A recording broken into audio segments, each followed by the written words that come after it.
Is I am and there is the same. In other words, is amness and isness the same? So Maharaj says, I am denotes the inner, there is the outer. Both are based on the sense of being. The being, to be. First, there is that recognition in pure consciousness, in the higher witness, the first reflection appears. There is the sense of I am. So, first there is amness, I am. That is the inner. Yeah, because it is the first reflection in the mirror. Now, that reflection itself reflects in the next. Yeah, next mirror. So, then now you see the next reflection. The I am attaches to this and that. Now that becomes the outer. So the first reflection is amness. The next reflection is isness. I am and there is. Very clear? First reflection in the mirror. If you have the mirror, look in the mirror. The first reflection, the direct reflection of your face. That direct reflection, the first one is I am. And then when you see the reflection of that reflection, then you see there is. And then you see many, it's not there is, there are multiple. Could you see that? I am denotes the inner. There is the outer. Both are based on the sense of being. So questioner says, is it the same as the experience of existence? Maharaj says, to exist means to be something, a thing, feeling, a thought, an idea. All existence is particular. Please highlight that. In short, what is he saying? To be this or that. That is the meaning of existence. To be a thing, to be an idea, to be a thought, to be this or that. All existence is particular. Only being is universal. In the sense that every being is compatible with every other being. Existences clash, being never. Existence means becoming, change, birth and death and birth again. While in being there is silent peace. Now you have to look in the mirror again. Yeah. So now turn towards your mirror. Ask yourself, am I the one that is reflecting in the mirror, or am I the one that is being reflected? This is me or that is me? Yeah. So this is me, which means the sense of being. If you focus on the reflection of the mirror, you're focusing outward. If you focus towards the one that is being reflected, you'll experience the sense of being. Is that clear? That is the same sense of being that you have waking state, dream state, and even in the deep sleep state. Do you get it? That sense of being is always constant. It's always there. That sense of being does not say I. It just, you're sensing yourself. Yeah? The sense of being. So that sense of being is first. Then that says I am, which is the first reflection. The first reflection in the multiple reflections. The first one that you see in the mirror. That is I am.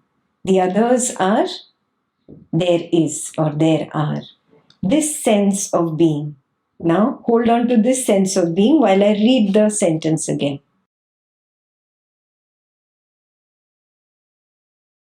To exist means to be something. Now look at that first reflection. It is something.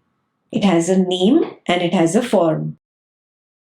The first reflection in the mirror has a name, it has a form, it is something.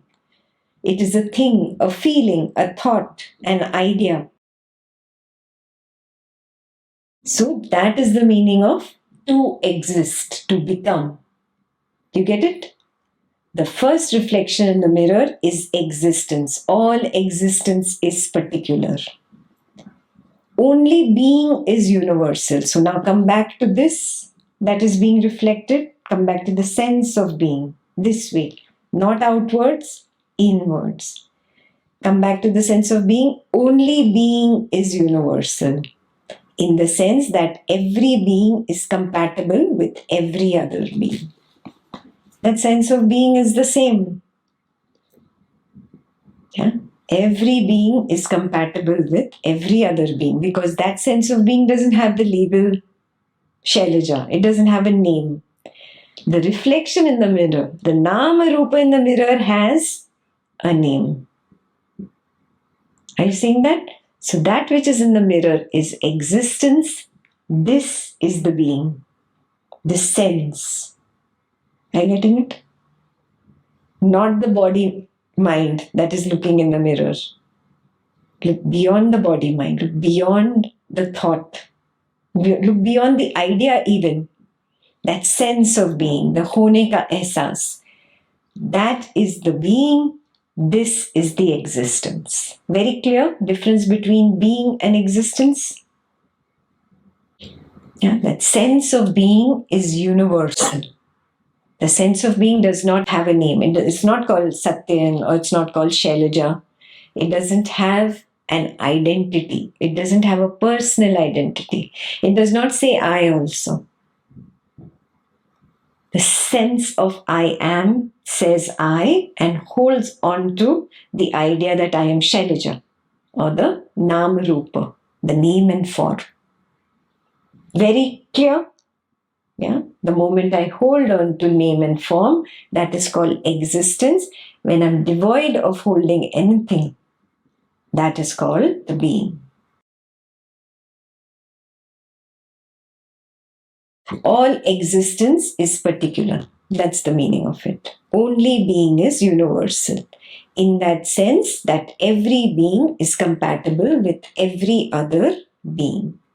Existences clash. Now you can see this very clearly. Yeah, existences clash. All name and form clashes. Being never. The being never clashes.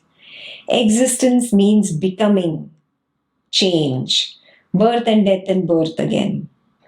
While in being, there is silent peace. Very, very clear. This is a moment-to-moment birth and death that he's talking about. He's not talking about the birth of this body that happened so many years ago. There is no proof of that. Moment to moment, it disappears. Moment to moment, there is no recognition of the body. Now that I'm talking about the body, now you're feeling the body. That means it had died. Now it is reborn again. Yeah. Again, in some time, when you get lost in the Advaitin words, again you lose the consciousness of the body. It dies again. So perception of the body is gone again. Same object. Forget an external object. This object that I used to consider as I, this vanishes moment to moment, moment to moment, moment to moment. Yeah. So birth and death and birth again. This keeps going on. This happens only to existence, not to being. Very clear difference between existence and beingness.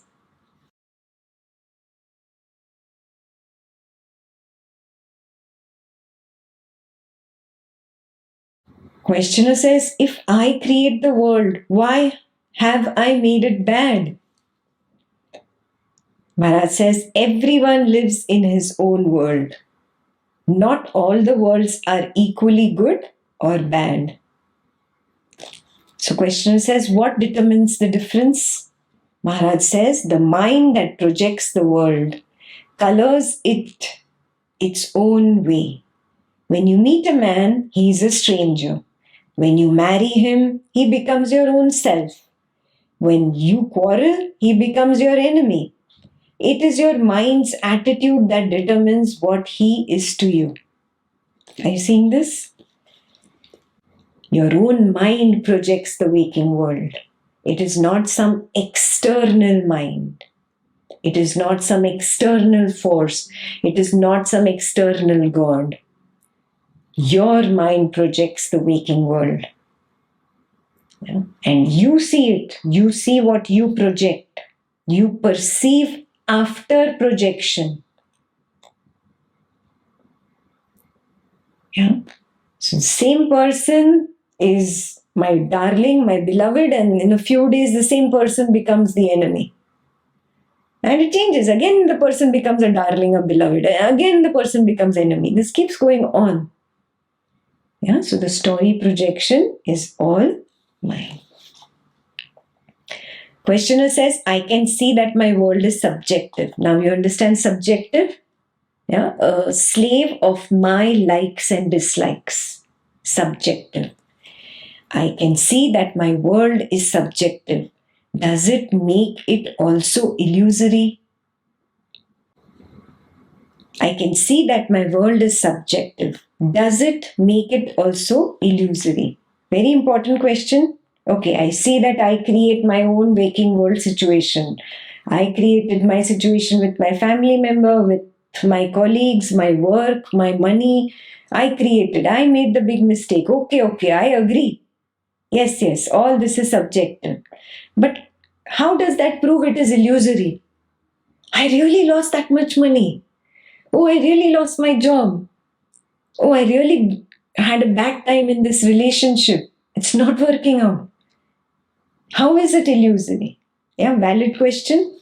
So, does it being subjective make it illusory? Maharaj says it is illusory as long as it is subjective. And to that extent only, reality lies in objectivity.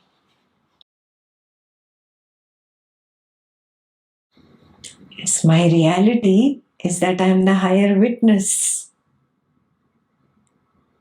And it is not subjective. It is not, I am a separate higher witness and you are a separate higher witness and I like this higher witness and I don't like that higher witness. No. How can you divide space? How can you divide infinity?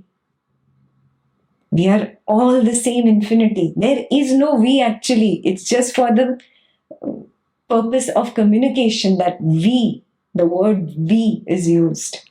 There is no we. These are all images, Look back into the mirror. It's that image. The names and forms that you see multiple. That's all. That is all me. All me. There is no other.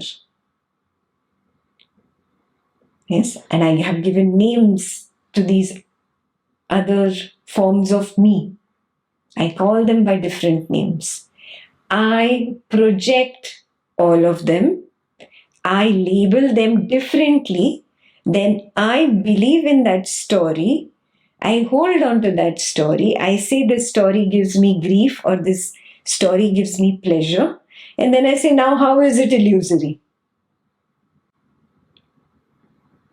I created the story from scratch. I'm standing in front of the mirror, in front of two mirrors. I created the whole infinite Nama Rupa in front of me, and then I say, how is it illusory? You see, the essence, because it is subjective. The moment I start with, this is who I am, this is what I am, the belief that the ego comes up with, and that it holds on to that belief and then says, this other person should not behave like this with me. I am so and so. And then blah, blah, blah. This is my own. This is the other. Then attraction, repulsion, love, hate, repulsion, acceptance. All these opposites come into play. All came into play from that little sense of I am. Yeah? One more step beyond, he says, one more step beyond, the higher witness. And then all this falls. You see, all of this becomes subjective after the sense of I am. The sense of I am attaches to this and that and makes everything subjective. The moment you let all of this fall, it falls like a domino effect. It has a domino effect. It's not that one day I will realize, one day the domino of the thought will fall, then the domino of the body will fall, then the domino of the world will fall, then I will see Jagat Mithya. No. No, there is no one day. It all happens zup, zup, zup, zup, zup, zup, zup, zup, now. This moment, in one go. There is nothing like progressive enlightenment. It will happen in progressive steps through the ages. This is all belief created on the Dvaitam path. No. This moment, I see it. This moment. I see this moment. The only thing that I have to let go is past belief. All those stories that I am holding on to. That is the only job left. Letting it go. Because the ego again and again goes and holds on to it and says, my belief of 45, 55, 65 years there is a God. How can I let it go? So I was foolish for 55 years, 65 years, 75 years of my life. No, I am not foolish. I am the intelligent one. I am the wise one of the family. Ego is not ready to let go of the belief. Yeah? Because whatever attachments, subjective. Do you see that? So the sense of I am starts the whole domino effect. The sense of I am, once it collapses, all else collapses. All subjective ideas collapse, including the belief of God, my belief in this guru or belief in this religion and belief that I am a spiritual person. All the I's collapse. Every single I collapses. When I collapses, you have to collapse. You are nothing but a reflection of the I. If I collapses, you have to collapse. Then what is left? Reality. Reality is in objectivity. It is vastunishtha. There is no atmanishtha there. No fears, no desires, no I, mine. No stories of I and mine. Clear? Now the last part. Questioner says, what does objectivity mean?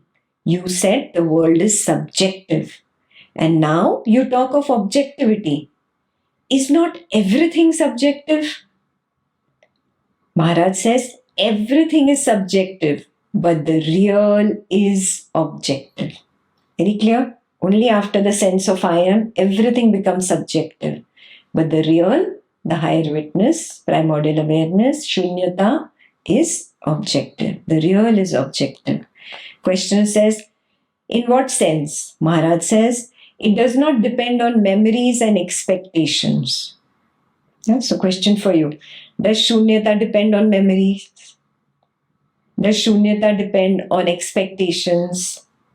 Does shunyata depend on desires and fears, likes and dislikes? Yeah? All is seen as it is. It is what it is. Yes? Means what? Moment to moment I recognize I am shunyata, and in shunyata every image is getting sucked in. Moment to moment I see every thought is getting sucked in. Even the thought that said I am this and I am that. That which is my existence, the becoming, that gets sucked in and disappears. Do you see this? All is as it is. I start seeing truth moment to moment. Is it what you call the fourth state, Turiya? Very good question. Maharaj says, call it as you like. It is solid, steady, changeless, beginningless, and endless, ever new and ever fresh. Question says, how is it reached? Please highlight. Desirelessness and fearlessness will take you there. Why desirelessness and fearlessness?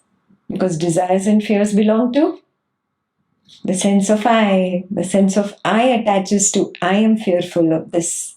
I want this. This is fear and desire. The moment you drop the this and that, I cannot stand alone. I also dissolves. Then you get there. Shunyata. Simple, shortcut.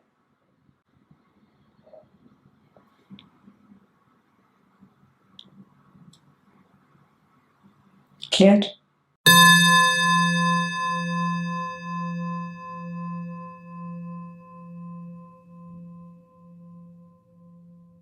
The consciousness itself recognizes itself and the sense of I am appears.